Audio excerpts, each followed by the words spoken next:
हाँ बोलिए। solubility of PaOH into H2O in water is 5.6 gram. ठीक है, 5.5 per 100 kg, 100 gram of water at 288 Kelvin.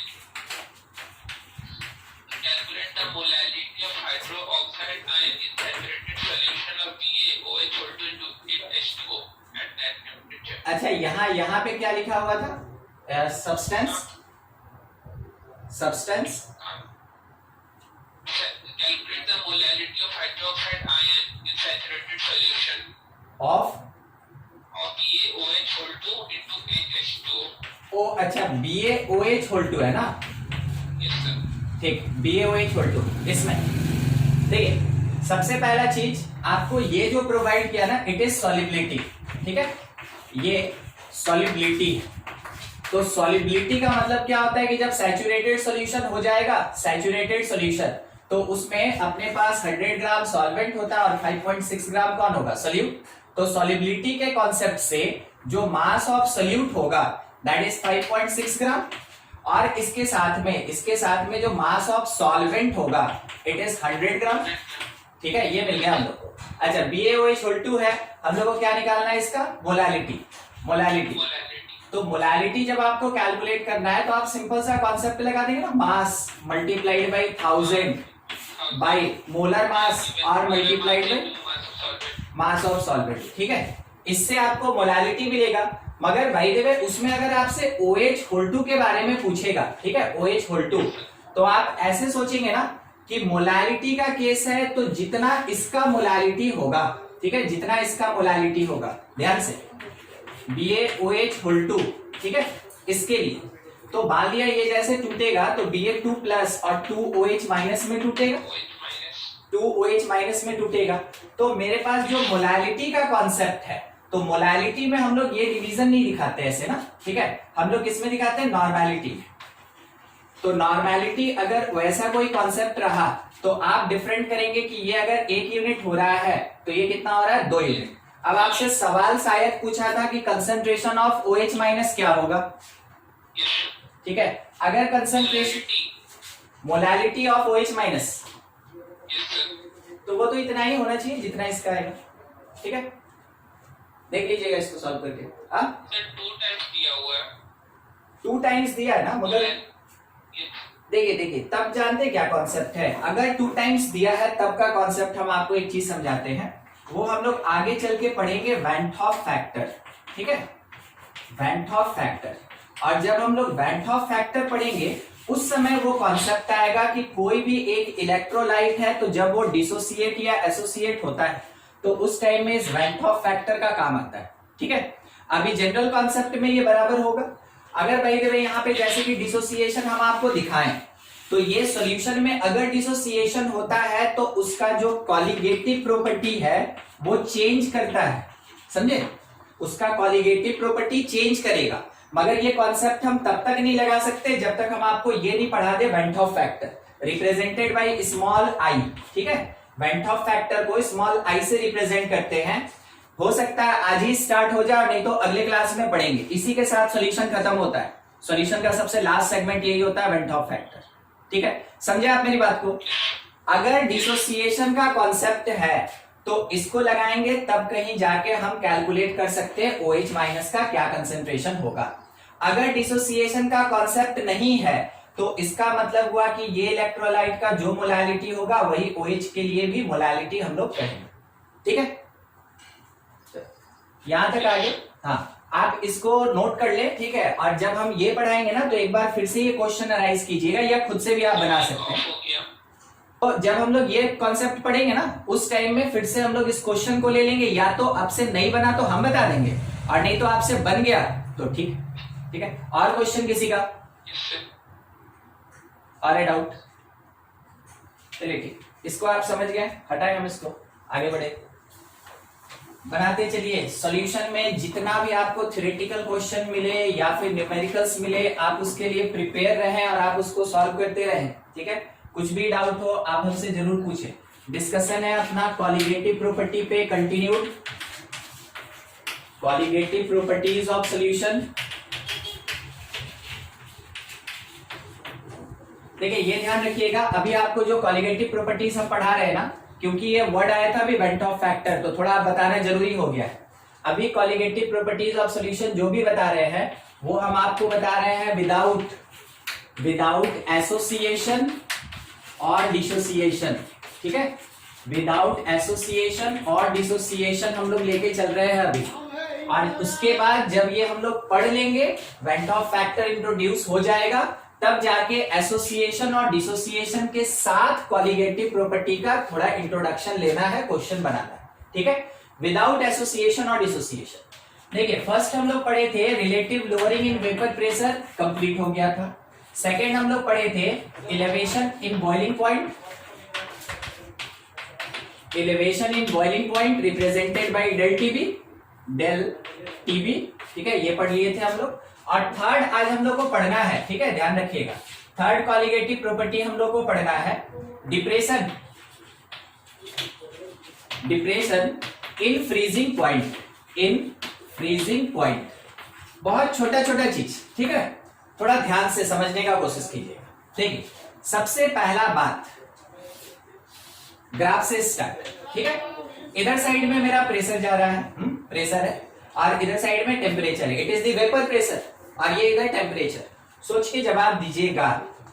एक particular point है जहां पे मेल्टिंग हो रहा है, फ्रीजिंग हो रहा है, वो पॉइंट कौन सा होगा?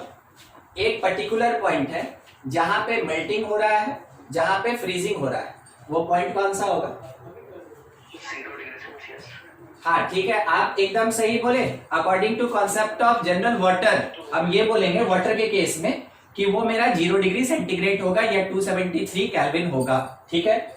मतलब आप ये कहना चाहते हैं कि सर इसी को आप बोल दीजिए मेल्टिंग पॉइंट, इसी को बोल दीजिए फ्रीजिंग पॉइंट, चलेगा, ठीक है। ये मेरे पास है। अब अगर हम इससे ऐसे आगे बढ़े, ठीक है, तो आपको पता चला ना, आपको ये एक बात पता चला क्या कि ये टेम्परेचर से हम आगे की तरफ बढ़े तो मेरा वेपर प्रेशर इंक्रीज किया। क्या आप इस बात को समझ पा रहे हैं? इस पर्टिकुलर पॉइंट से जैसे कर्व आगे की तरफ बढ़ा, टेम्परेचर इंक्रीज कर रहा है, प्रेशर इंक्रीज कर रहा है। It is for pure solvent. ये जो ग्राफ बना है in between vapour pressure and temperature, ये ग्राफ प्योर सॉल्वेंट का है, ठीक है। उसके बाद अगर हम इससे नीचे की तरफ आते हैं, मान लीजिए कहीं पे भी आए, इससे नीचे की तरफ आए, तो अब थोड़ा सोच के बताइएगा, यहाँ पे वेपर प्रेशर और टेम्परेचर का जो ग्राफ है, ये लिक्विड सॉल्वेंट का है कि सॉलिड सॉल्वेंट का है? सोच के सॉलिड होगा, सॉलिड होगा, एकदम सही, क्योंकि ये पॉइंट हम आपको पहले ही बोले थे, ये मेरा फ्रीजिंग पॉइंट है।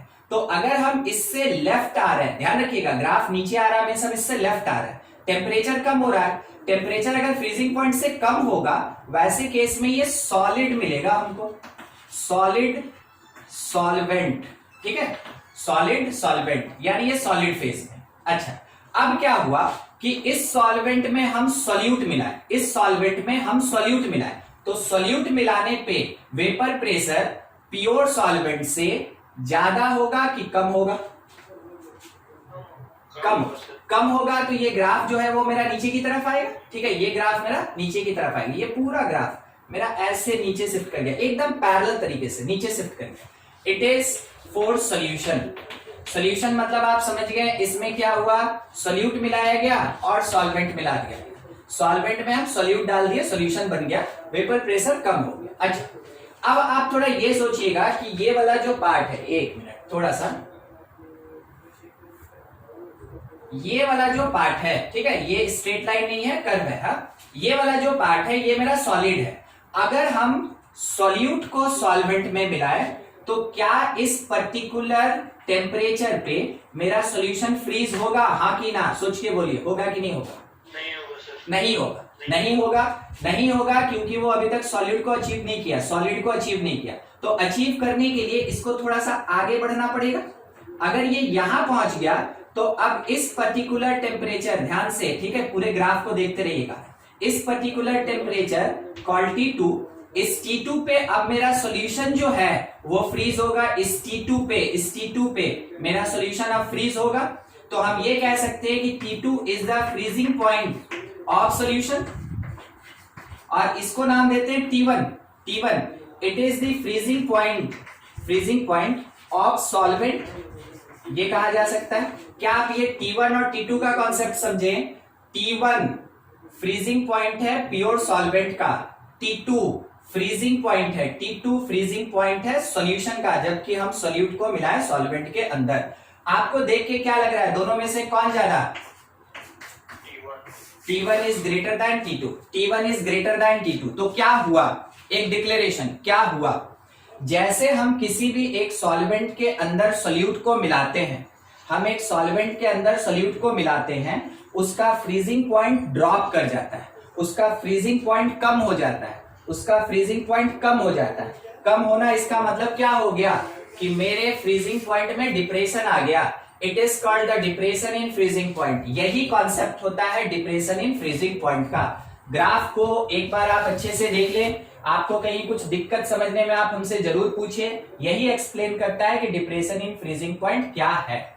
अब पॉइंट बाय पॉइंट कहीं दिक्कत होगा आप जरूर पूछिएगा। पॉइंट बाय पॉइंट, जो डिप्रेशन इन फ्रीजिंग पॉइंट होता है इसको रिप्रेजेंट करते हैं डेल टीएफ से, ठीक है, डेल टीएफ। और ये जो डेल टीएफ होगा that is equals to T1 minus T2। ये क्या देगा? T1 माइनस T2, जबकि आपको ये पता है कि T1 is the freezing point of pure solvent. जो T2 है मेरे पास, it is the freezing point of solution of non volatile solid या non volatile solute and volatile solvent, ठीक है। Solution of non volatile solute and volatile solvent, इस चीज का, इस कारण से इसका फ्रीजिंग पॉइंट क्या हुआ? डिप्रेस हो गया, कम हो गया, ठीक है। दूसरा चीज ध्यान से, ठीक है, सोच के बताइएगा कि वेपर प्रेशर ऑफ सॉल्वेंट और वेपर प्रेशर ऑफ सॉल्यूशन, इन दोनों में से किसका वेपर प्रेशर ज्यादा होगा? वेपर प्रेशर ऑफ सॉल्वेंट का ज्यादा होगा, है ना, सॉल्वेंट का ज्यादा होगा। तो इस कारण से हमको किसका वेपर प्रेशर कम करना पड़ेगा?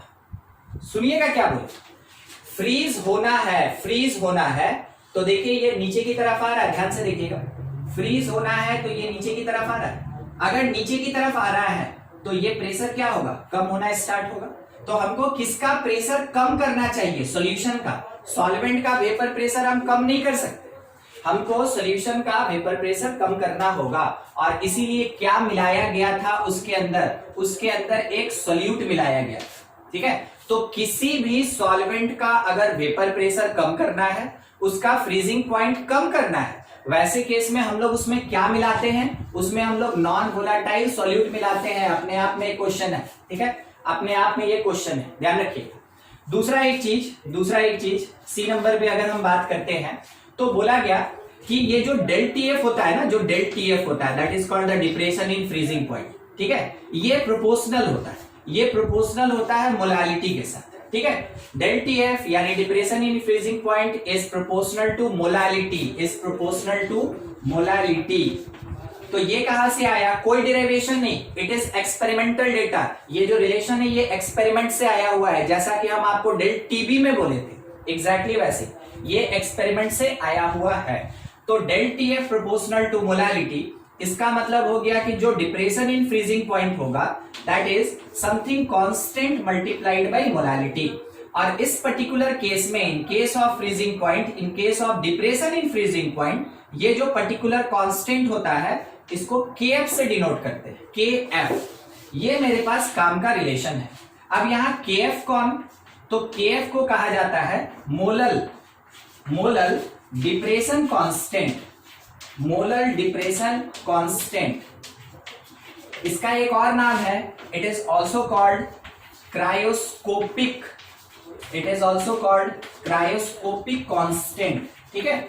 आपको याद होगा केबी का नाम, मोलल इलेवेशन कांस्टेंट या फिर उसका नाम था ebullioscopic constant, KF related to freezing point, related to depression in freezing point called molar depression constant either cryoscopic constant. ठीक है, अच्छा ये जो kf निकला इसमें एक वर्ड जुड़ा है, आप अगर इसको देखें तो इस पे थोड़ा ध्यान रखिएगा, ठीक है, क्योंकि आपके क्वेश्चन में कभी मोलर लिखा रहेगा कभी मॉलिक्यूलर लिखा रहेगा। अभी मॉलिक्यूलर का कॉन्सेप्ट लेंगे, आप बस ध्यान रखिएगा कि केएफ क्या कहलाता है जनरल तौर पे, मोलर डिप्रेशन कांस्टेंट या क्रायोस्कोपिक कांस्टेंट। नीट वाले ध्यान रखेंगे, इसका नाम ही अपने आप में क्वेश्चन होता है, जिनका भी बायोलॉजी है नीट है, ठीक है, ध्यान रखेंगे इसका नाम अपने आप में क्वेश्चन होता है, तो ये आपको अच्छे से याद होना चाहिए, ठीक है। देखेंगे बोर्ड से नोट कर ले आप, कुछ डाउट है तो पूछ लीजिए फिर आगे बढ़े।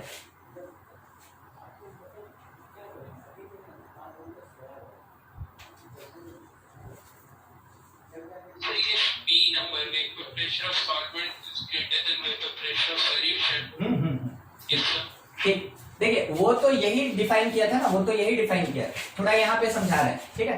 मान लीजिए जैसे कि मेरे पास कोई ये कंटेनर है और इसमें हम सॉल्वेंट डाल के रखे, आपको ये कॉर्नर दिख रहा है ना सबको? हाँ, हम दिखे नहीं दिखे मंजूर, दिखना चाहिए क्या लिख रहे हैं, ठीक है। देखिए मान लीजिए प्योर सॉल्वेंट है इसमें, अगर इसमें हम कुछ भी सॉल्यूट डालेंगे तो धीरे धीरे क्या होगा, ये सरफेस एरिया ऑक्युपाइड हो जाएगा बाय द सॉल्यूट। अब जिस जगह पे नॉन वोलेटाइल सॉल्यूट आ गया वहां से वेपर नहीं बनेगा, तो इस जगह से बना, यहां से बना, यहां से बना, यहां से बना, ठीक है। और स्टार्टिंग में क्या था कि जब प्योर सॉल्वेंट केवल हुआ करता था तो हर जगह से वेपर निकलता था, हर जगह से वेपर निकलता था, सही है, दोनों समझे, ठीक है। उत्तर हाँ, तो ऊपर वाले में क्या हुआ ना कि जैसे हम यहाँ पे सॉल्यूट मिला दिए, जैसे हम यहाँ सॉल्यूट मिला दिए तो मेरे वेपर प्रेशर में क्या हो गया, कमी आ गया। तो आप सॉल्यूट और सॉल्वेंट लेके रखें, सॉल्यूट और सॉल्वेंट लेके रखें तो वेपर प्रेशर डिक्रीज करेगा। प्योर सॉल्वेंट है, प्योर सॉल्वेंट है तो वेपर प्रेशर क्या होगा, इसके कंपैरिजन में ज्यादा होगा। समझ में आ रहा है आपको ये बात? तो जैसे हम यहां बोले कि फ्रीजिंग पॉइंट ऑफ सॉल्यूशन, तो सॉल्यूशन को हम बताए ना कि सॉल्यूशन किसके किसके बीच का, नॉन वोलेटाइल सॉल्यूट और वोलेटाइल सॉल्वेंट के बीच का। तो ये जो सॉल्यूट है ये सॉल्वेंट के वेपर प्रेशर को कम करेगा, सॉल्वेंट के वेपर प्रेशर को कम करेगा। ओवरऑल हम क्या बोलेंगे कि सॉल्यूशन का वेपर प्रेशर मेरा कम है और सॉल्वेंट का वेपर प्रेशर ज्यादा है, ठीक है। और किसी को किसी पॉइंट में दिक्कत है तो पूछ लीजिए। सर हाँ बोलिए बोलिए। सर अगर हम लोग कुछ सॉल्यूट को ऐड कर रहा है उसका अगर फ्रीजिंग पॉइंट सर ज्यादा हो तो भी सर सॉल्वेंट से अगर ज्यादा हो तो भी डिक्रीज ही करेगा। हाँ डिक्रीज ही करेगा। देखिए होता क्या है ना कि मान लीजिए जैसे आप अगर कोई भी नॉन वोलेटाइल, स्टार्टिंग हुआ था राउल्ट्स लॉ से, ये कॉन्सेप्ट है ना। राउल्ट्स लॉ में हम लोग ये पढ़े थे कि हम लोग राउल्ट्स लॉ दो पार्ट में डिस्कस करते हैं। एक होता है दो वोलेटाइल लिक्विड, तो उसको हम सॉल्यूशन में नहीं ले रहे हैं, और दूसरा होता है नॉन वोलेटाइल सॉल्यूट और वोलेटाइल लिक्विड, ठीक है। नॉन वोलेटाइल सॉलिड और वोलेटाइल लिक्विड, आप कुछ भी लेंगे हर चीज वेपर प्रेशर के पीछे भागता है, जितना है, ठीक है, सब वेपर प्रेशर के पीछे भागता है। वेपर प्रेशर ही रिस्पॉन्सिबल है फ्रीजिंग के लिए, वेपर प्रेशर ही रिस्पॉन्सिबल है बॉइलिंग के लिए, वेपर प्रेशर ही रिस्पॉन्सिबल है रिलेटिव लोअरिंग के लिए, ठीक है। और इसके आगे ऑस्मोटिक प्रेशर पढ़ेंगे, उसमें भी वेपर प्रेशर ही आएगा। तो वेपर प्रेशर ही पूरा सॉल्यूशन है। तो वेपर प्रेशर जब कभी भी कोई भी आप नॉन वोलेटाइल सॉल्यूट डालिएगा, चाहे उसका कोई भी कैरेक्टरिस्टिक हो, हमेशा डिक्रीज करेगा। नॉन वोलेटाइल सॉल्यूट किसी भी नेचर का हो, सॉल्वेंट में डाले बस पूरे सॉल्यूशन का वेपर प्रेशर डिक्रीज करेगा, ठीक है। हम लोग को वो ध्यान रखना।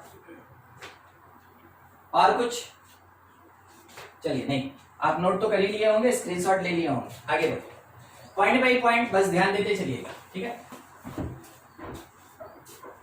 चलिए देखिए आगे, जैसा हम लोग रिलेशन लिखे थे कि जो डेल टीएफ होता है, नेक्स्ट पॉइंट हम लोग का कौन सा होगा, शायद डी होगा, ऐसा ही कुछ, ठीक है। जो डेल टीएफ होता है, डेल टीएफ यानी कि depression in freezing point, depression in freezing point is colligative property, ये कॉलिगेटिव प्रॉपर्टी होता है। तो हमको तो नहीं समझ में आया कि कैसे होता है, थोड़ा हमको चेक करके देखना पड़ेगा कि हाँ कैसे होता है, ठीक है।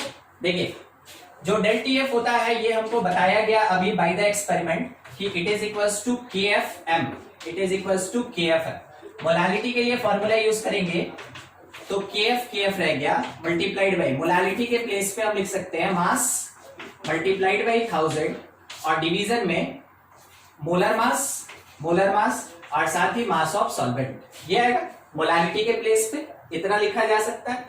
अब यहां पे अगर हम देखें ना तो हम एक दो बात कह सकते हैं, देखते चलिएगा। फर्स्ट डेल टी एफ, ध्यान से, del T F proportional to mass of solute, सही। दूसरा बात हम क्या कह सकते हैं, del T F is proportional to number of moles of solute, ठीक है। तीसरा बात हम क्या कह सकते हैं, तीसरा हम ये कह सकते हैं कि del T F is inversely proportional to molar mass of solute, ठीक है। कॉलिगेटिव प्रॉपर्टी हमेशा दो चीज का रिक्वायरमेंट रखता है कि नंबर ऑफ पार्टिकल के साथ डायरेक्टली प्रोपोर्शनल होना चाहिए और मोलर मास के साथ इनवर्सली प्रोपोर्शनल होना चाहिए। ये दोनों कंडीशन अगर फुलफिल्ड, इसका मतलब है कि ये कॉलिगेटिव प्रॉपर्टी है, इसका मतलब है कि ये कॉलिगेटिव प्रॉपर्टी है। तो आपको पहले भी बताए थे जब डेल टी भी बता रहे थे कि अगर कभी कॉलिगेटिव प्रॉपर्टी है कि नहीं वो पूछेगा तो आपको यही दो चीज दिखाना होता है, ठीक है। अब थोड़ा सोच के बताइएगा, फोर्थ नंबर इसी में आपसे पूछ रहे हैं, फ्रीजिंग पॉइंट, हम क्या बोले, freezing point is colligative property, ठीक है। आपको बताना है ट्रू की फॉल्स, ये फॉल्स है, ये स्टेटमेंट पूरा का पूरा क्या है, फॉल्स है, क्योंकि depression in freezing point is colligative property, मगर जो फ्रीजिंग पॉइंट होता है वो कॉलिगेटिव प्रॉपर्टी नहीं होता है, ये फॉल्स स्टेटमेंट है, ठीक है। अगर इसी में पूछ दिया del T F is colligative property, true की फॉल्स, ठीक है। सोच के बताइएगा, freezing point of solution minus freezing point of solvent, ये कॉलिगेटिव प्रॉपर्टी है कि नहीं?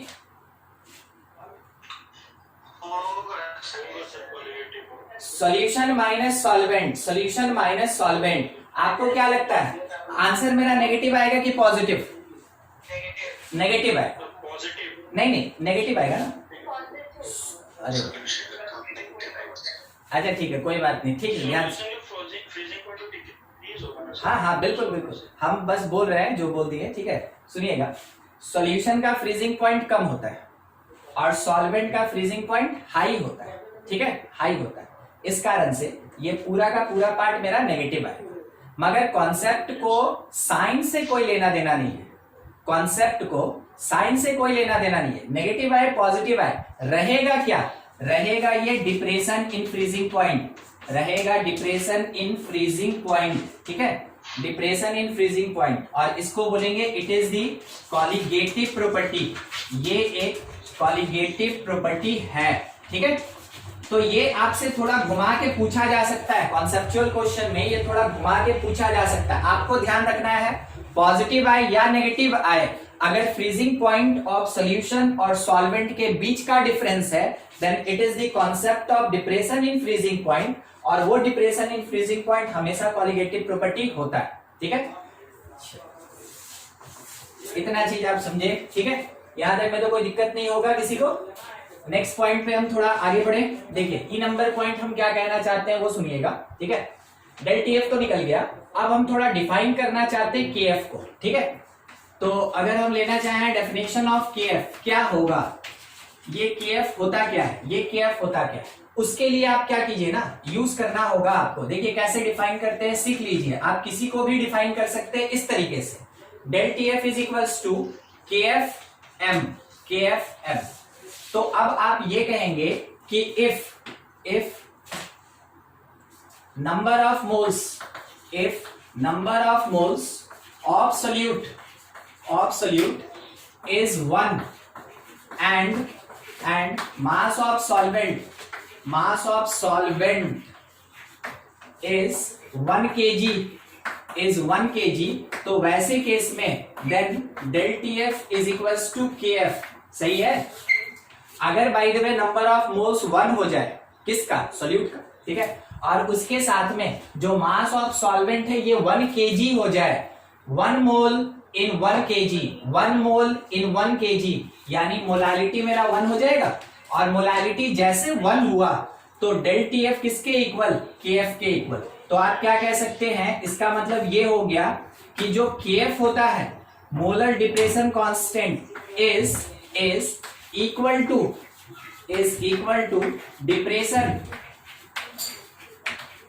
Depression in freezing point when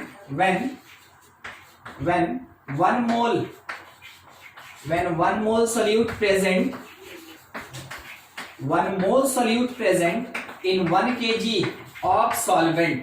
ठीक है, जब कभी भी हम लोग सॉल्यूशन बनाएंगे तो अपने पास क्वांटिटी क्या फिक्स रखना है कि सॉल्यूट का जो नंबर ऑफ मोल्स है वो 1 हो जाए और सॉल्वेंट का जो अमाउंट है, मास है, वो 1 kg हो जाए। वैसे केस में केएफ जो होता है वो डिप्रेशन इन फ्रीजिंग पॉइंट के इक्वल होता है। ये हो गया डेफिनेशन ऑफ केएफ। ये है मेरे पास ओवरऑल डेफिनेशन ऑफ केएफ। देखिए ये जो कॉन्सेप्ट अभी सामने दिए ना, इसके बेसिस पे आप आगे जब पढ़ेंगे इलेक्ट्रोकेमिस्ट्री, उसमें भी ये बार बार यूज होगा। ठीक है, ये नहीं आएगा, केएफ नहीं आएगा, मगर जो भी रहेगा उसको डिफाइन करने का ऐसा ही कुछ तरीका रहेगा। तो कुछ भी पार्ट अगर डिफाइन करना होता है तो जो मेरे पास फिक्स क्वांटिटी हो सकता है उसको फिक्स कर देते हैं हम लोग, हमेशा 1 बनाते हैं और बाद में डिफाइन करते हैं किसी अननोन क्वांटिटी को अकॉर्डिंग टू नोन क्वांटिटी। ठीक है, नेक्स्ट पॉइंट एफ नंबर। देखिए अगर हमको यूनिट चाहिए, कोई बताएगा हमको यूनिट ऑफ केएफ हम क्या लिखें? यूनिट ऑफ केएफ एक लाइन में कोई भी बोलिए। नहीं पता चला, ठीक है, हाँ ठीक है, आप कह सकते हैं ना मोलर बाई कैल्विन कि कैल्विन बाई मोलर। हाँ कैल्विन बाई मोलर, क्योंकि हमको इसका यूनिट निकालना है ना, तो इसको इक्वल टू के एक साइड रखेंगे, बाकी सबको दूसरी तरफ भेज देंगे। तो मोलालिटी उधर गया तो डिवीजन में आ गया, तो हम ये कह सकते हैं केल्विन पर मोलर। और इसी चीज को और क्या लिख सकते हैं, that is equals to kelvin. और मोलालिटी के लिए सोचिए क्या होता है, मोल्स पर केजी। तो हम इसमें लिखेंगे केल्विन पर मोल केजी, या केल्विन केजी पर मोल। ये आया यूनिट ऑफ केएफ, जबकि केएफ कौन है, it is molar depression constant या क्रायोस्कोपिक कांस्टेंट। ठीक है, ये हुआ रिलेटेड कुछ पॉइंट्स फ्रॉम डेल टीएफ। अभी इस पे 1-2 पॉइंट और डिस्कस करना है, आप इसको नोट कर लें, कुछ डाउट है तो पूछ लीजिए।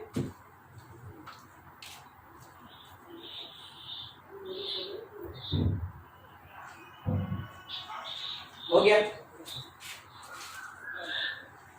अच्छा एक चीज पूछना चाहते हैं, इसका यूनिट और इसका यूनिट बताइए तो क्या होगा यहाँ पे इस फॉर्मूला में, इन दोनों का यूनिट बोलिए क्या होगा?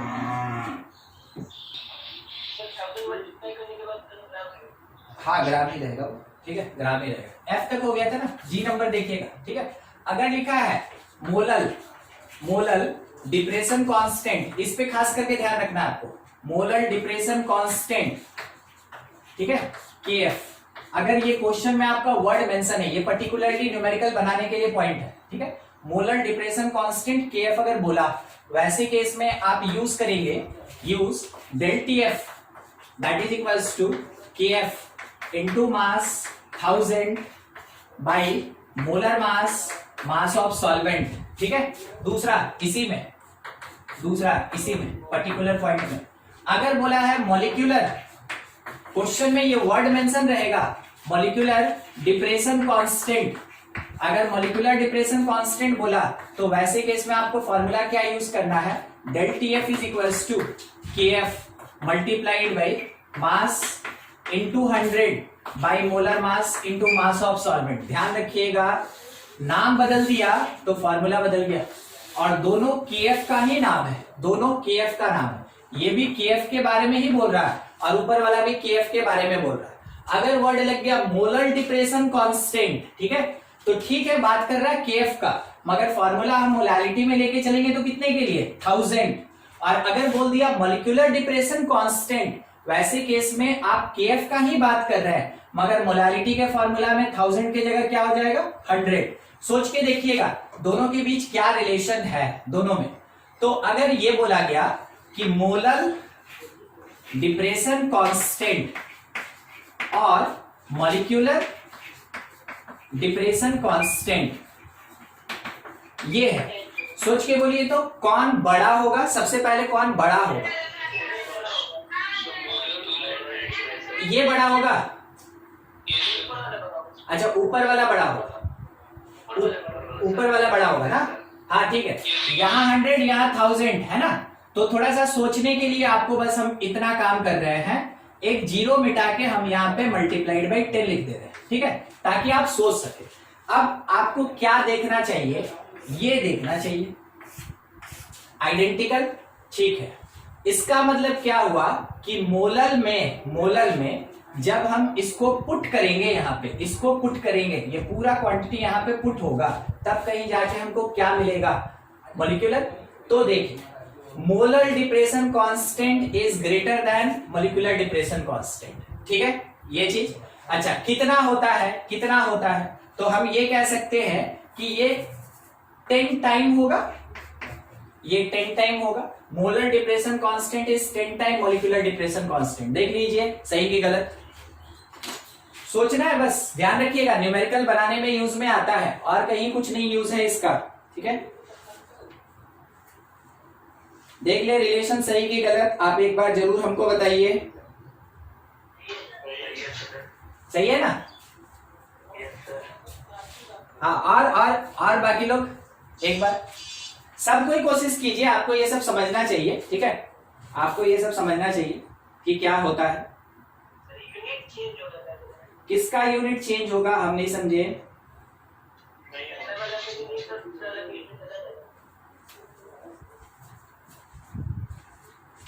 ठीक है, तो आपका फाइनल आंसर यही, तब तो गलती कर दी।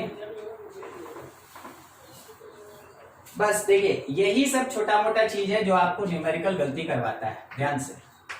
मॉलिक्यूलर बड़ा होगा, ठीक है, मॉलिक्यूलर जो है elevation constant, sorry depression constant, ठीक है, depression constant is 10 time molal, is 10 time molal depression constant, ठीक है ये चीज। देखिए क्यों, समझिएगा, ये मॉलिक्यूलर के लिए है। अब ये जो क्वांटिटी है थोड़ा ध्यान से समझने का कोशिश कीजिएगा, हम आपको दिखाते हैं। मास बाई 1000, ठीक है, और मास बाई 100। बोलिए कौन बड़ा, कौन बड़ा? ये 100 ग्राम के लिए निकल रहा है, ये 100 ग्राम के लिए निकल रहा है, और ये 1000 ग्राम के लिए निकल रहा है। आप 100 ग्राम के निकाल रहे हैं और ये 1000 ग्राम के लिए निकल रहा है। फिर से एक बार सुनिएगा मेरी बात को, ये जो है ये 100 ग्राम के लिए निकल रहा है, ठीक है, और ये जो है ये 1000 ग्राम के लिए निकल रहा है, ठीक है। तो ऑब्वियस सी बात है, अगर 1000 ग्राम के लिए निकल रहा है तो ऐसा होगा, अगर ये 100 ग्राम के लिए निकल रहा है तो ऐसा होगा। अब क्या आपको दोनों बराबर होता हुआ दिख रहा है? देखिए, देखा नहीं समझे आप? हमको उम्मीद ही नहीं है कि आप समझे।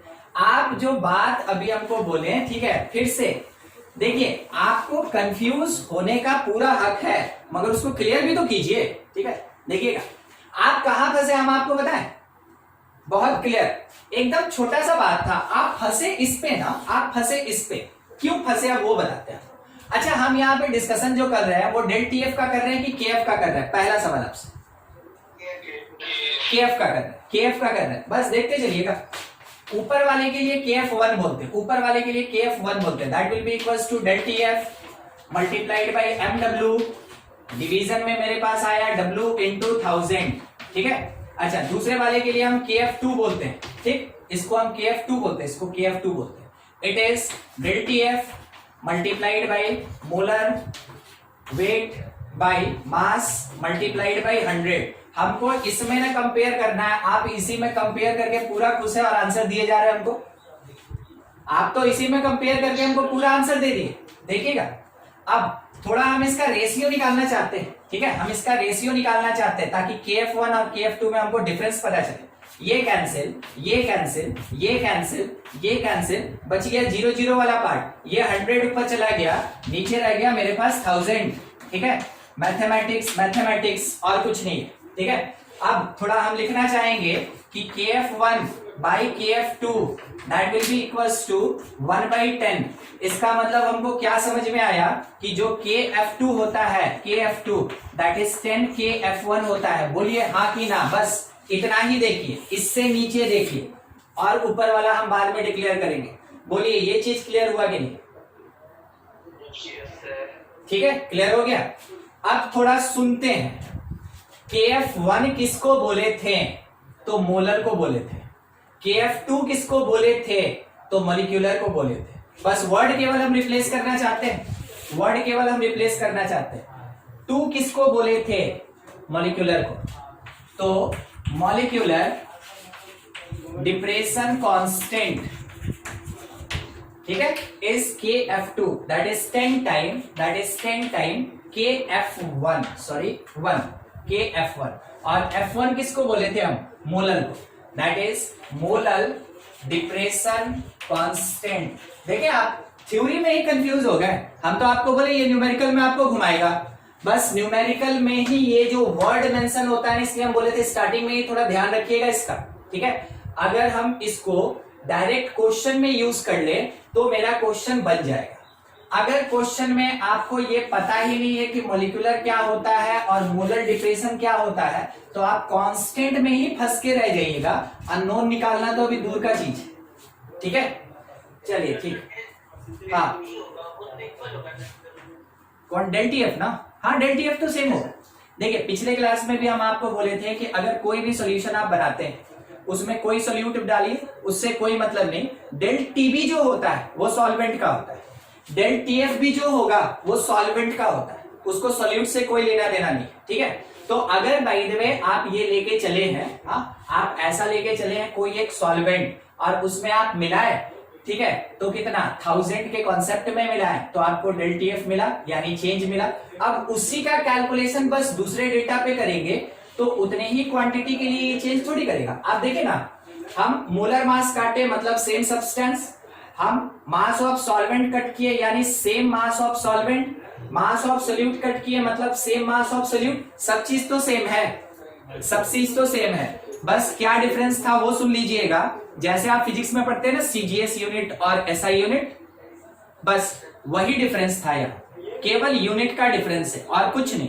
और यहाँ पे क्योंकि ये केमिस्ट्री है तो इसमें हम यूनिट का वैसे बात नहीं करते हैं, हम लोग यहाँ पे वर्ड में बात करते हैं। तो मोलर लिखा, मॉलिक्यूलर लिखा, बस आपको कॉन्सेप्ट यही देना है कि जब भी मॉलिक्यूलर लिखा रहेगा तो मोलालिटी में 1000 के जगह 100 और मोलर लिखा रहेगा तो मोलालिटी में 1000 जहां होता है वहां 1000 ही रहेगा, ठीक है। चलिए यही वाला चीज था जो हम आपको इलेवेशन इन बॉइलिंग पॉइंट में पिछले क्लास में नहीं बताए थे। आते आते बोले ना कि उसका एक छोटा सा पार्ट बचा हुआ है, यही चीज था, ठीक है। और हम आपको बोले फ्रीजिंग के साथ उसको ले लेंगे, तो थोड़ा यहाँ नया डिस्कशन कर ले बस उसी से related. For elevation in boiling point, इसी से रिलेटेड है इलेवेशन इन बॉइलिंग पॉइंट, ठीक है। बॉइलिंग पॉइंट में इलेवेशन का बात हो रहा है। तो हम लोग क्या पढ़े थे ना कि molar elevation constant, molar elevation constant KB के साथ हम लोग लिखते थे del TB is equals to, बोलते थे ये फॉर्मूला, ठीक है। डेल TB इक्वल्स टू क्या लिखते थे?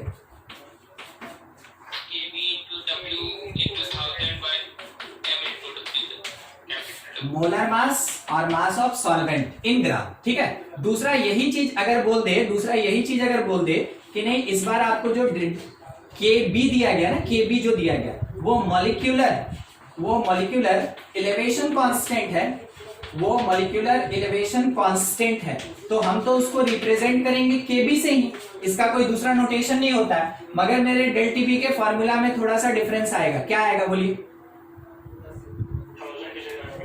1000 की जगह 100 हो जाएगा। यानी KV into mass of solute multiplied by 100 division में molar mass of solute multiplied by mass of solvent. तो आपको मॉलिक्यूलर वर्ड के साथ 1000 की जगह 100, चाहे वो बी का कॉन्सेप्ट हो बॉइलिंग का या फिर एफ का कॉन्सेप्ट हो फ्रीजिंग का, दोनों जगह, और मोलर वर्ड रहेगा तो उस समय आपको 1000 लगेगा। ठीक है, देख लीजिए, इसमें कुछ डाउट है तो पूछ ले आप, और अगर डाउट नहीं है, कोई डाउट नहीं है, तो थोड़ा हमको यूनिट बता दीजिएगा, यूनिट ऑफ केएफ बता दीजिएगा, जबकि ये मॉलिक्यूलर है, जबकि ये मॉलिक्यूलर है, ध्यान रखिएगा। बस लास्ट लाइन का हमको आंसर चाहिए। क्या क्या के एफ पूछ रहे, के एफ आ गया तो के भी आ गया, मॉलिक्यूलर है, मगर मॉलिक्यूलर। आप इसका स्क्रीनशॉट ले लें, नोट कर लें आप इसको, फिर हमको बस ये आंसर दे दीजिए और कुछ नहीं। यूनिट ऑफ के एफ मॉलिक्यूलर में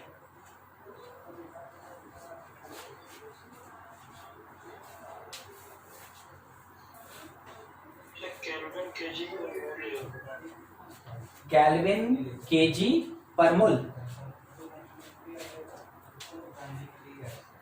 देखिए आप सब ठीक बोले, मगर जो केजी बोल दिए ना, एक्चुअली में है नहीं, इससे पहले वाले बोर्ड पे था ना।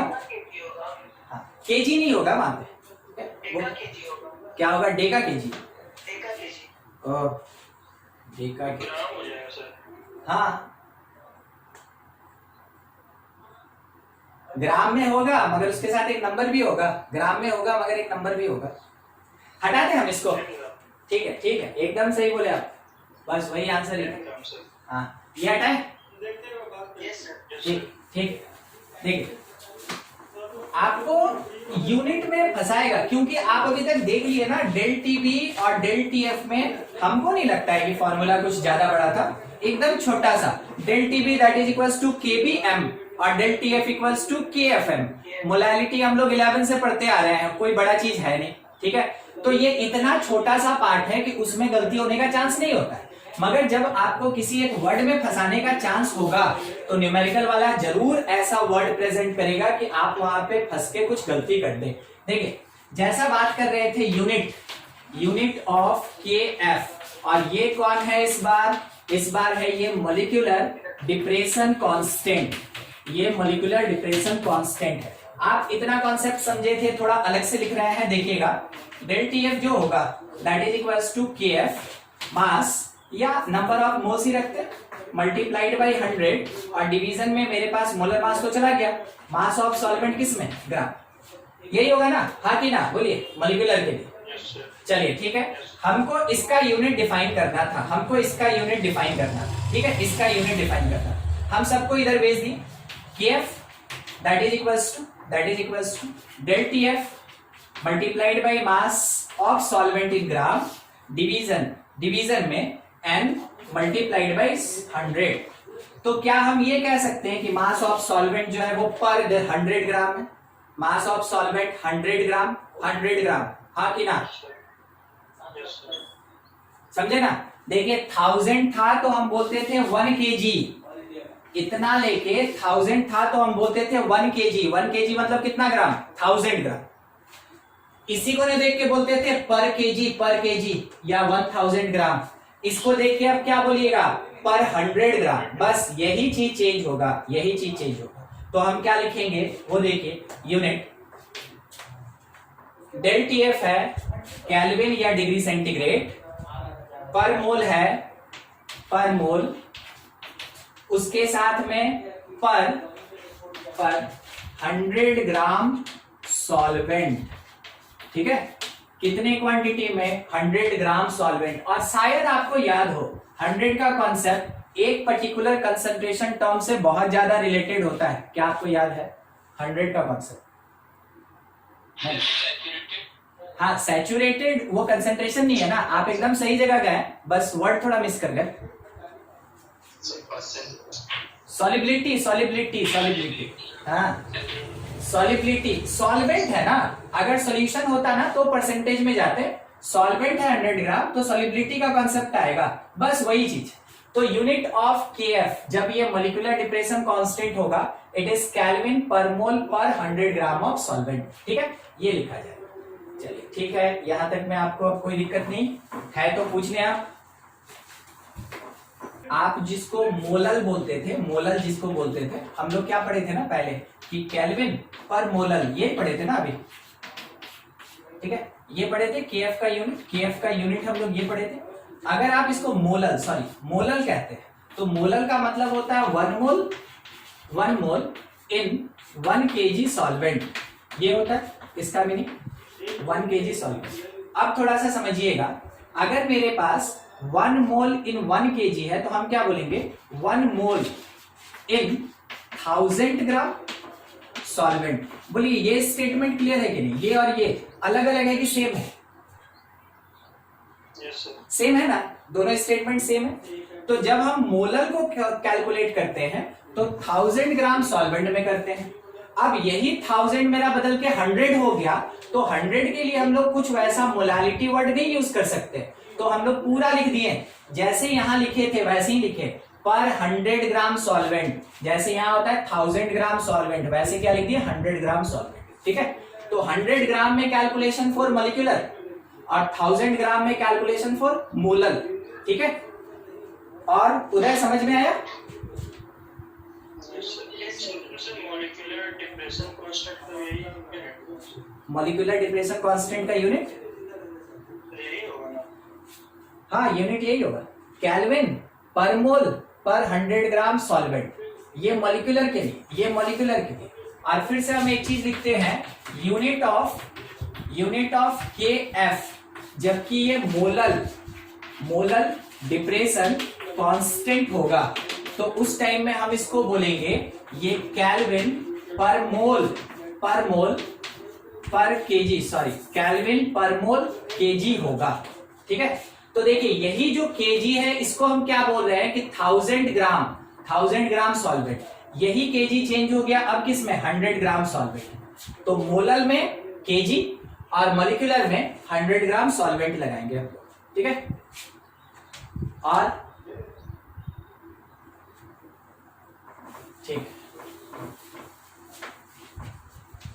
अभी समझे कि नहीं समझे? कुछ बोल नहीं रहे, सन्नाटा सा। Yes sir. हाँ ठीक, समझ में आ गया। अच्छा, नेक्स्ट पॉइंट पे हमको एक डिस्कशन करना था, मोलर मास, शायद जी हो गया था एच नंबर पे, मॉलिक्यूलर मास या मोलर मास ऑफ सॉल्यूट,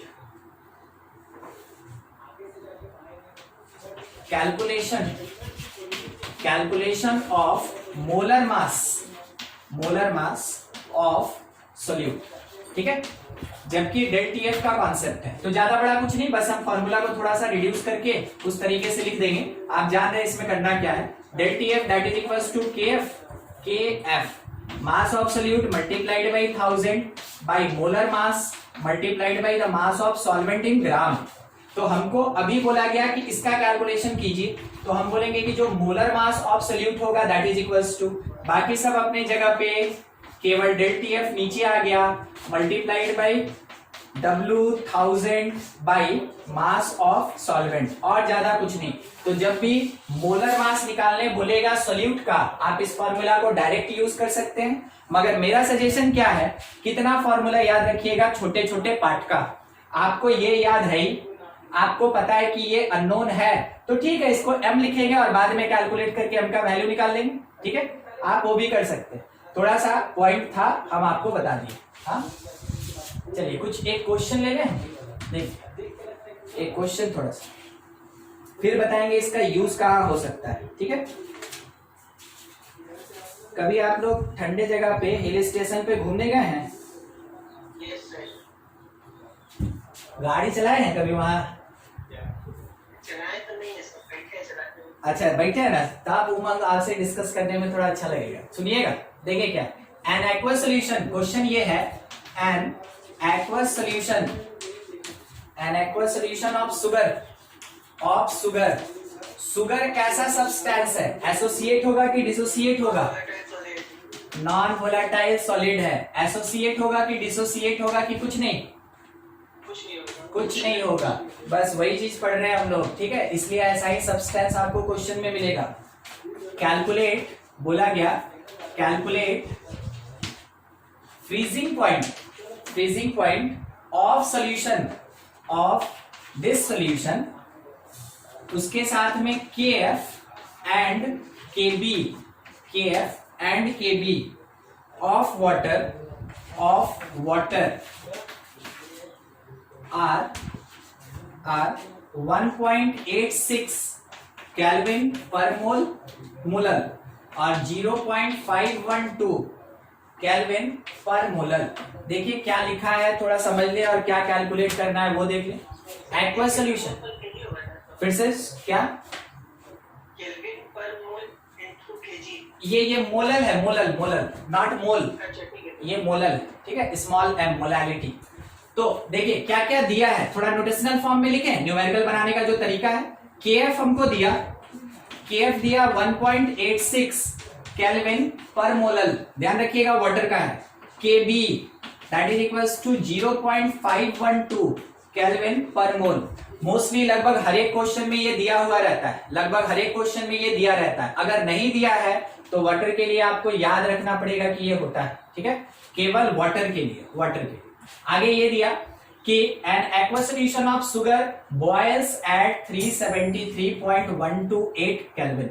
तो वो जो है मेरे पास वो डेल TB2 है, यानी कि बॉइलिंग पॉइंट ऑफ सॉल्यूशन है, सॉल्यूशन 373.128 केल्विन। क्या हम लोग को ये पता है कि डेल TB1 क्या होगा? 373 केल्विन, ठीक है, ये होगा। अब हम लोग से पूछा क्या ना, calculate the freezing point.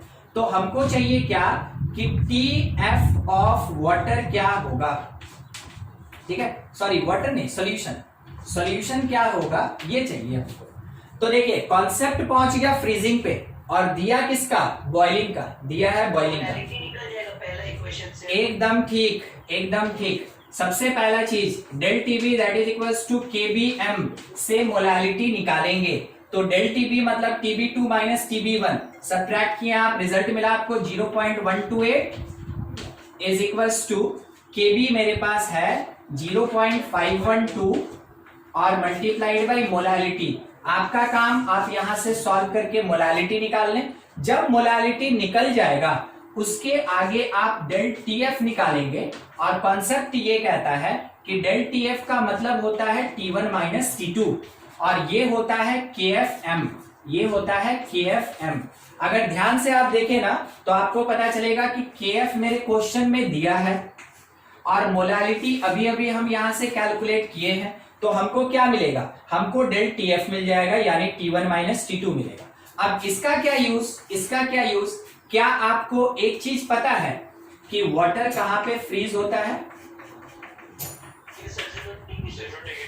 0 degree मतलब 273। हाँ ठीक है, तो TF H2O जो दिया है वो T1 दिया कि T2 दिया है? T1 वो सॉल्वेंट है ना तो ज्यादा होगा। तो हमको देखिए T1 मिल गया 273 केल्विन।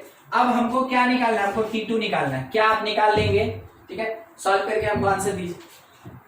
और किसी को अगर नहीं समझ में आया तो पूछिए कि सर क्या हुआ, कैसे हुआ, आपको कुछ नहीं समझ में आया, कैसे निकाले आप, ठीक है। अगर डाउट है तो पूछा जाए, बनाने का कोशिश सब कोई कीजिए।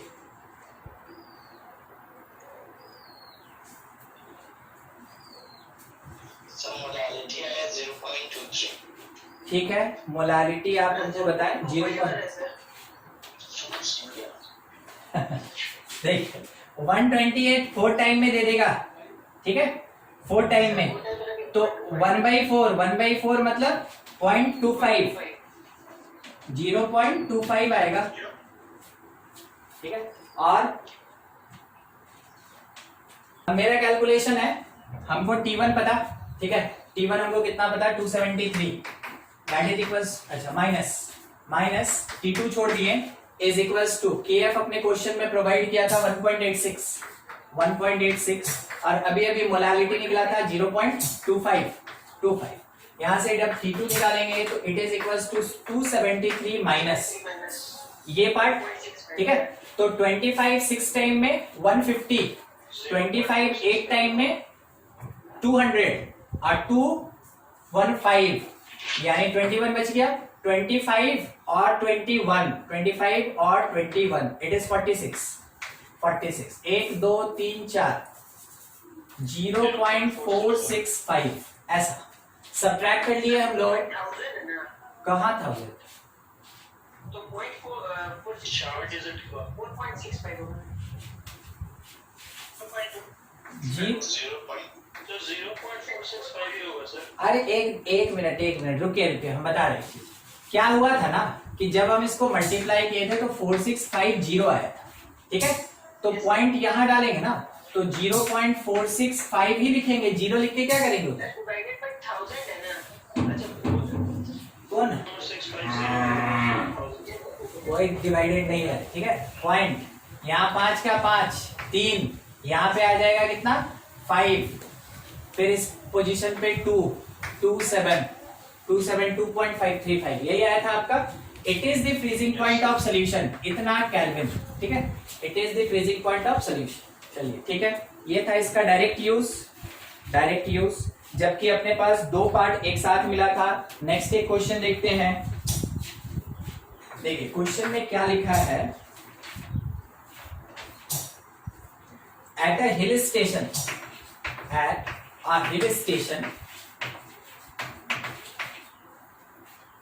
टेम्परेचर इज -5 डिग्री सेंटीग्रेड, आगे दिया molar mass of glycol is 62, ठीक है। आगे ये पूछा गया is a 20% by mass aqueous solution of this glycol suitable for car radiator और नॉट, ठीक है। जबकि हमको वाटर का केवी दिया है 1.86 केल्विन पर मोलर, ठीक है। ये केवी दिया है। देखिए ये क्या कहना चाहता है वो समझिएगा। पहले जो कार आता था उसका रेडिएटर में पानी डाला जाता था उसको ठंडा करने के लिए, इंजन को ठंडा करने के लिए, ठीक है। अभी भी अगर है ना ट्रेकर होता है ना, टेकर जिसको बोलते हैं टेकर, ठीक है, ट्रेकर, वो अगर चलता है तो देखिएगा अगर लंबा दूरी में जा रहा है तो बीच में रोकेगा, चापाकल से पानी भरेगा और उसके रेडिएटर में डालता है ताकि इंजन गर्म नहीं हो, ठीक है। अगर हम लोग हिल स्टेशन गए तो जैसे जैसे हम लोग हिल पे चढ़ते जाएंगे गाड़ी को लेके टेम्परेचर कम होता जाएगा। अगर 0 डिग्री से ड्रॉप कर गया टेम्परेचर, रेडिएटर के अंदर का जो वाटर है वो क्या होगा, आइस बन जाएगा। और आइस आपको कूलिंग इफेक्ट नहीं देगा। जैसे वाटर लिक्विड फेज में कूलिंग इफेक्ट देता है, आइस कूलिंग इफेक्ट नहीं देगा। यहाँ पे आइसक्रीम का बात नहीं करना है, ठीक है। तो वो वैसा कोई कूलिंग इफेक्ट नहीं देगा। तो क्या करना है कि मेरे गाड़ी के इंजन को ठंडा बनाए रखने के लिए हमको लिक्विड को सॉलिड होने से बचाना है। तो लिक्विड को अगर सॉलिड होने से बचाना है तो जितना एटमॉस्फेयर का टेम्परेचर चल रहा है मेरे रेडिएटर के सॉल्यूशन का फ्रीजिंग पॉइंट उससे कम होना चाहिए। अगर फ्रीजिंग पॉइंट कम होगा तो इस पर्टिकुलर टेम्परेचर पे मेरा लिक्विड कभी भी सॉलिड में कन्वर्ट नहीं होगा, यानी फ्रीज नहीं होगा।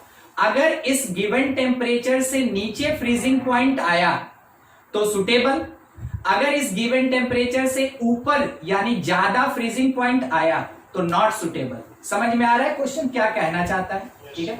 तो ओ सॉरी केएफ केबी नहीं होगा ना, केएफ होगा, केएफ फ्रीजिंग का बात है, ठीक है। चलिए इतना चीज है तो मेरे पास सबसे पहला कैलकुलेशन किसके लिए, केएफ। तो वो तो दिया है, हमको क्या कैलकुलेट करना है वो तो दिया है, ठीक है, केल्विन में है, ध्यान रखिएगा। अब अगर हम बात करें कि वहां का एटमॉस्फेरिक टेम्परेचर क्या चल रहा है तो -5 डिग्री सेंटीग्रेड, ये सबसे लास्ट में कंपेयर करने के लिए। उससे पहले हमको ये पता कि ये ग्लाइकॉल जो है ये सॉल्यूट है कि सॉल्वेंट है, कोई बताएगा हमको? सॉल्यूट है। तो मोलर मास ऑफ सॉल्यूट, ठीक है, दैट इज 62। अच्छा हम लोग मास ऑफ सॉल्वेंट कहीं कुछ दिया 20%। बस यही तो है काम का चीज, ठीक है। तो मास ऑफ सॉल्वेंट कितना हो गया, 12.4 ग्राम, 100 ग्राम होगा। अच्छा सॉल्वेंट पूछ रहे हैं बता नहीं रहे, पूछ रहे हैं। 100 ग्राम होगा। सॉल्वेंट का होगा सर मास उसका कितना? 100 ग्राम। चलिए कोई बात नहीं। सर उसको माइनस हाँ हाँ वही तो अभी पूछ रहे। 20% मास बाई मास सब्ट्रैक्ट करते हैं का मीनिंग क्या होता है हमको बताइएगा। 20 gram of solute present in 100 gram 20 gram solute और इन 100 ग्राम सॉल्यूशन। हाँ बस यही वर्ड चाहिए था ना, 100 ग्राम सॉल्यूशन। सॉल्वेंट निकालेंगे तो सब्ट्रैक्ट करेंगे, 100 माइनस 20 मींस सॉल्वेंट होगा मेरा 80 ग्राम। ठीक है। मास of solute small w, mass of solute हमको पता है कितना लेके चलेंगे 20 ग्राम। इतना सारा मिल गया, क्या निकाल लेंगे हम यहाँ से? सोच के बताइए क्या हम कैलकुलेट कर लेंगे? हाँ मोलारिटी निकल जाएगा यहाँ से, तो उससे सर डेल्टा टीएफ निकल जाएगा हम लोग का। हाँ तो इतना डेटा मिल गया तो अब मोलारिटी नहीं निकालने जाएंगे, डायरेक्ट हम लोग डेल टी एफ निकालेंगे। डेल्टा टीएफ हाँ डायरेक्ट हम लोग डेल टी एफ कैलकुलेट करेंगे। तो del T F that is equals to, हम लोग को ये पता है कि फॉर्मूला जो होता है ना वो के F into mass 1000 by molar mass और मास। अच्छा क्वेश्चन में एक चीज, कहीं आपका वर्ड यूज आया मोलर या मॉलिक्यूलर? कहीं भी नहीं सर नहीं ना। मगर यहां देखिए ये क्या लिखा है, समझे? यहाँ पे लिखा है, आपको वर्ड में नहीं मिला मगर यहाँ लिखा है कि ये मोलर है, मतलब ये मोलर डिप्रेशन कांस्टेंट है, नॉट मॉलिक्यूलर। ये मोलर है ना कि मॉलिक्यूलर। इस चीज का आप ध्यान रखिएगा। ठीक है चलिए ठीक, इतना आ गया। उसके अकॉर्डिंग ये formula suitable, del T F that is equals to K F का वैल्यू 1.86, मास था 20 मल्टीप्लाइड बाई 1000, डिवीजन में मोलर मास था 62 और मास था सॉल्वेंट का 80। ठीक है। अच्छा जो हम सॉल्व कर सकते हैं हम बिल्कुल करेंगे। ये 2 से ये कैंसिल हो गया 4 टाइम में। ठीक है। अच्छा इससे इसका कोई 3 टाइम में नहीं होगा,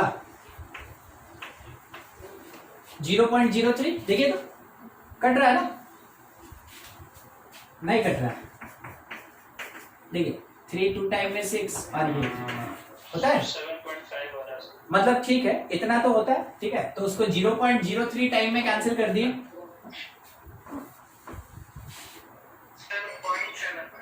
7.7 ठीक है 4 है 4, इससे इसका डिवीजन दे दिए 0.0, 30 है तो कितना लिख सकते हैं हम लोग? फिर से एक 0, फिर कितना 7 और 5 ये आएगा 3 में। ठीक है 3 में से डिवीजन तो ये 0.75 और मल्टीप्लाइड बाई 3 0, तो 3 0 मतलब कितना 7.5 आएगा। हाँ 7.5 7.5 आएगा। ये डेल टी एफ मिल गया हमको, डेल टी एफ। और डेल टी एफ हमको क्या समझ में आता है कि ये टी एफ, ठीक है, freezing point of solvent minus freezing point of solution होता है और वो मिला 7.5। अब हमको सॉल्वेंट का फ्रीजिंग पॉइंट क्या पता है? सॉल्वेंट का फ्रीजिंग पॉइंट कोई भी कितना? 273 सर। 273 एकदम ठीक आप बोले 273।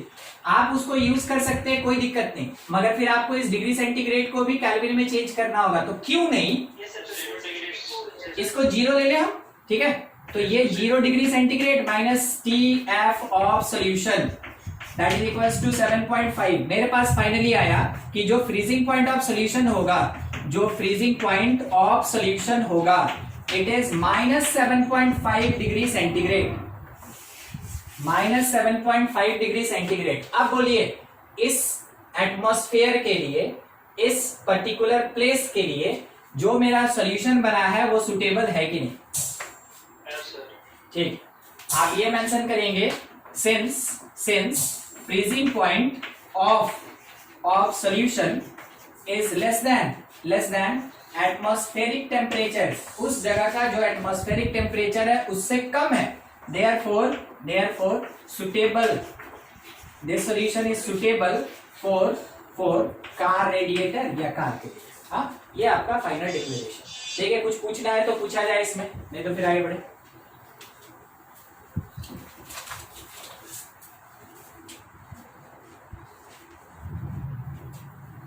बस इसी के लिए मिलाया ही जाता है। हाँ बोलिए। देखिए it is the amount of heat required to convert liquid into gas, either solid into liquid. तो जब सॉलिड कन्वर्ट होगा लिक्विड में, जब सॉलिड कन्वर्ट होगा लिक्विड में, then it is called fusion. और बाय द वे अगर लिक्विड कन्वर्ट होगा गैस में, then it is called vaporization. ठीक है, बस उसी का कॉन्सेप्ट है। आई नंबर पॉइंट पे आगे बढ़ रहे हैं। ठीक है, हम लोग को एक चीज और ध्यान रखना है, KF इज इक्वल्स टू जो फॉर्मूला होता है दैट इज RT स्क्वायर। ठीक है, RT स्क्वायर, और डिवीजन में अपने पास आएगा 1000 L फ्यूजन। ठीक है, R क्या है? It is the gas constant. तो हमको ये नहीं समझ में आ रहा है कि हम तो बात कर रहे हैं सॉल्यूशन का, तो ये गैस कांस्टेंट यहां क्या कर रहा है? कोई बताएगा? गैस कांस्टेंट नहीं। देखिए, अभी आपको जितना भी चीज पढ़ाया गया, क्या क्या पढ़े? Relative lowering in vapour pressure, del TB, del TF, सब में कॉमन पार्ट कौन था? हाँ, वेपर प्रेशर। सब में कॉमन पार्ट कौन है? Vapour pressure. अच्छा, वेपर जो होता है वो तो गैसेस स्टेट है ना लिक्विड का। वेपर जो है वो लिक्विड का गैसेस स्टेट है, इस कारण से यहाँ पे गैस कांस्टेंट यूजफुल है। अब गैस कांस्टेंट आपको भी पता है कि क्या क्या होता है। कोई बताएगा हमको? 0.082, ठीक है, 0.083, बस ऐसे ही पूछ ले रहे हैं एडिशनल। ठीक है, इट इज 8.314 और इट इज 2। बोलिए सबसे पहले ऊपर वाले का रिलेशन, मतलब यूनिट बोलिए।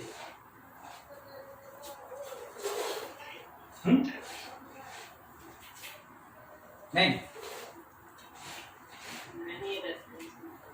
और नहीं आता है। ATM, लीटर और रुकिए अभी, पर मोल और पर केल्विन। ATM, लीटर, पर मोल, पर केल्विन। चलिए ठीक है, यहां वाला बताइए तो। यूनिट बार और सेम, बाकी आगे का सेम। सर कॉपी कर लीजिए ऊपर से। हाँ, ऊपर वाला क्या कॉपी कर। इसका यूनिट बोलिए। जूल में। अच्छा, जूल पर मोल पर केल्विन। अरे आप सब भूल के बैठ जाइए, ठीक है, जो 11 में पढ़े। ये ना कन्वर्ट होता है, जब कभी भी हम लोग पीवी करते हैं तब ना वर्क होता है। PV work thermodynamics. ठीक है, जो पीवी वर्क होता है, पीवी वर्क जो होता है, पीवी वर्क, उसी का नाम लोग वर्क बोलते हैं। और वर्क का यूनिट क्या है? जूल। तो ये जूल किसके लिए आया है? किसको डिप्लेस करके, किसको डिस्प्लेस करके आया है? ATM, लीटर या बार लीटर। ठीक है, तो एक्चुअल में आता क्या है ना कि 1 बार लीटर, पता नहीं शायद आपको याद है या नहीं है, हो सकता है कि इस क्वेश्चन में रिक्वायरमेंट पड़ जाए आपको। 1 bar litre that is equals to 100 joule, ध्यान रखिएगा। ठीक है, 1 bar litre that is equals to 100 joule, ये होता है, ये याद रखिए। अच्छा, ये 2 R का वैल्यू 2 कितना? कैलोरी में, किलो में, कैलोरी पर मोल पर केल्विन। ठीक है, चलिए ठीक है, ये R हो गया। ये जो T लिखा है ना, ये जो T लिखा है उसका मीनिंग बता दें, वो एक्चुअली में फ्रीजिंग पॉइंट है। ये फ्रीजिंग पॉइंट है, ठीक है, फ्रीजिंग टेम्परेचर है। उसके बाद नीचे जो LF लिखा है, LF, ये है लेटेंट हीट ऑफ फ्यूजन। ये है लेटेंट हीट ऑफ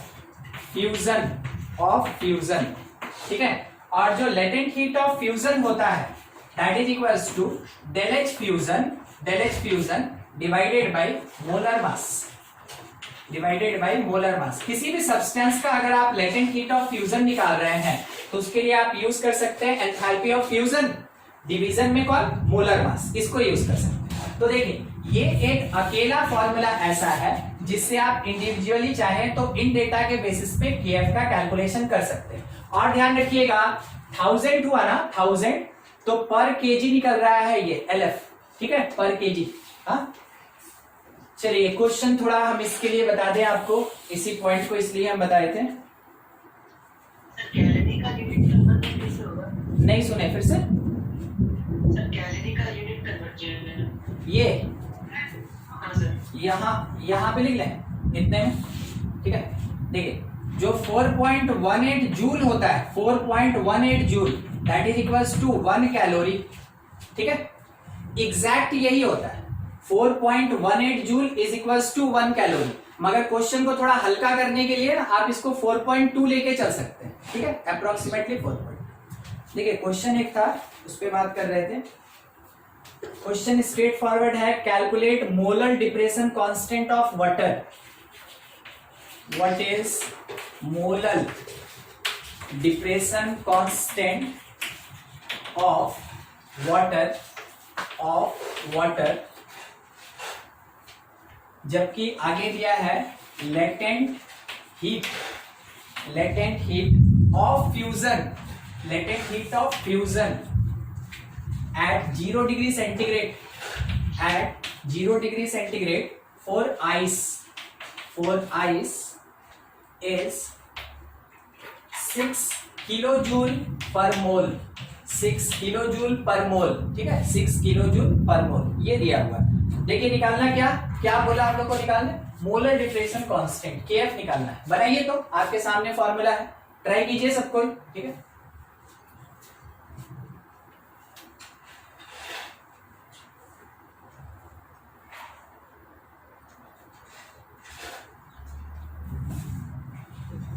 ये हम एक चीज मान किए थे, ये आप लोग को ध्यान रखना चाहिए। ठीक है, ये लेटेंट हीट ही है, मगर कैसे यहाँ यूज करें बस आपको वो समझना है। माइक मेरा ऑफ है और हम तब से बोले जा रहे हैं। हाँ, अब मेरा माइक ऑन है, आवाज सुन रहे होंगे। आप इस पे जरूर ध्यान रखें, पूरे क्वेश्चन में कोई ऐसा नहीं है जो आपको कंफ्यूज करेगा या प्रॉब्लम क्रिएट करेगा, मगर ये करेगा। और ध्यान रखिएगा ये इसका वैल्यू है, तो अब हम उसको डिक्टो उठा के पुट कर दें कि उसमें हम कुछ कन्वर्ट करके पुट करें, बस इतना ही काम है इसमें, और कुछ है नहीं। अगर किसी का बन गया तो बहुत बढ़िया। R in terms of joule 8.314 multiplied by T square. तो यहां पे टी दिया है 0 डिग्री, तो हम 0 कभी नहीं यूज करते केल्विन में, 273 स्क्वायर, और डिवीजन में 1000 का 1000 है, और मेरे पास ये जो LF है ना, ये किलो जूल लिखा है, तो पहले इसको जूल में कन्वर्ट करेंगे, और पर मोल लिखा है इसको ग्राम में कन्वर्ट करेंगे। ठीक है, समझे आप क्या हुआ? देखिएगा 6 किलो जूल पर mole that is equals to 6 into 10⁻³ मतलब 1000, वो किलो के लिए लगा, और पर मोल के जगह पे इसका मोलर मास, तो आपको याद है ना यहाँ पे बोला गया था वाटर के लिए, वाटर, तो वाटर का मोलर मास 80। तो पर मोल रहेगा तो पर मोल भी तो कैंसिल हो जाएगा। नहीं कैंसिल हो। ठीक है, नहीं हो पाएगा, वो नहीं होता है। ठीक है, यहाँ पे जो लेटेंट हीट ऑफ फ्यूजन है ना, उसके लिए आप बिल्कुल उसको ग्राम में जब तक कन्वर्ट नहीं करेंगे तब तक आप कैलकुलेशन नहीं करेंगे। ठीक है, ये क्या लिखा है वो समझ लें, जूल पर ग्राम, और इसी में LF होना चाहिए, तब जाके आपका आंसर आएगा। ठीक है, तो आपका फाइनल आंसर जो एग्जैक्ट होना चाहिए, जो सही आंसर होता है, वो जूल पर ग्राम में ही आना चाहिए, तभी जाके सही आंसर मिलेगा। यूज करें आप उसको डायरेक्ट अगर यूज कीजिएगा तो यहाँ पे हम लोग जैसा देखे कि KF जो होता है, बस डेटा है वहां पे। ठीक है, उसको सॉल्व करना है, इतना काम कर लेंगे कि हम सॉल्व कर दें। 273 बस मल्टीप्लाई करते रहिएगा, 18,000 और 6 इंटू 1000, बस यही काम करना है। आप इसको घर पे कर लीजिएगा, काम इतना ही करना है। ठीक है, हाँ, और कुछ पूछना है इसमें? उमंग कुछ बोलना चाह रहे थे और